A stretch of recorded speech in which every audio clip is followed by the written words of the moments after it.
দেখুন আমাদের বাড়ির লায়লা মজনু, এই যে কাজু এলাচ ওদের মা বাবা, টুলটুল আর কোকো। এই টুলটুল কোকোকে তো আপনারা চেনেনই, দেখছেন বউয়ের গায়ে ঠ্যাং তুলে দিয়ে কিভাবে ঘুমোচ্ছে।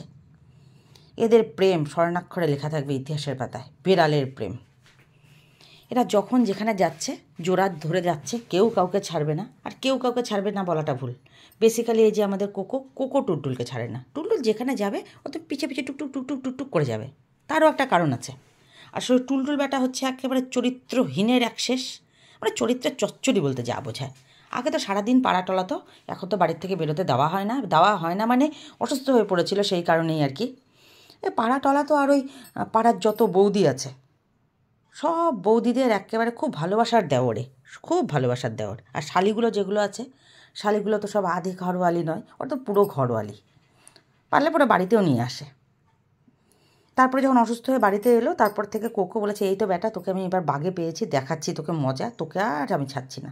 এমন কবজা করেছে না, ব্যাটা একদম টাইট।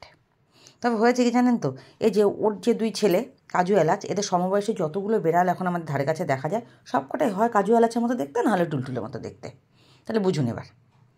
বেটা বেটা বেটা, হ্যাঁ বেটা।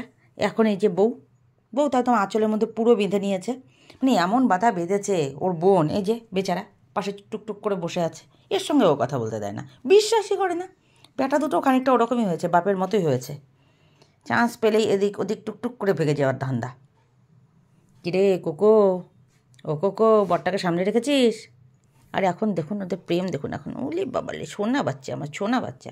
হ্যাঁ হ্যাঁ হ্যাঁ, আছে তোর বর আছে, হারায়নি। দেখুন ওদের আবার একটুখানি গুটিসুটি মেরে পায়ের উপর পা তুলে গার মধ্যে মুখ ধুয়ে ওদের ঘুমানো অভ্যেস। হ্যাঁ ঘুমো ঘুমো বাবা, ঘুমো ভালো করে ঘুমো, কেউ জ্বালাবে না, আমি আছি তো। হ্যাঁ।